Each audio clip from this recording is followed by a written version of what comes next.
পুরীর সমুদ্রের ধারে থাকতেন এক নিঃসঙ্গ সাধক। নাম তার নিরঞ্জন দাস। জীবন তাকে সব হারাতে বাধ্য করেছিল, কিন্তু সে হারায়নি জগন্নাথের নাম। প্রতিদিন ভোরে মন্দিরের দিকে তাকিয়ে এসে বলতো, প্রভু, আমার কষ্ট যদি হয়ও তুমি যেন কারোটা কমাও। এক বছর হঠাৎ সে ভীষণ অসুস্থ হয়ে পড়ল।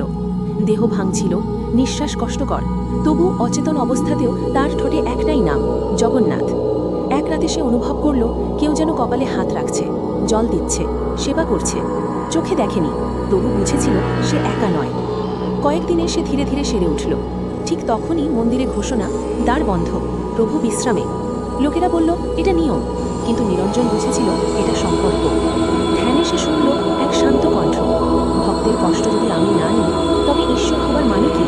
তোমার 15 দিনের যন্ত্রণা আমি নিজের উপর নিয়েছি। সেই বিশ্বাসেই জগন্নাথ প্রতি বছর 15 দিন নীরবে অসুস্থ হন, ভক্তের দুঃখ অনুভব করতে।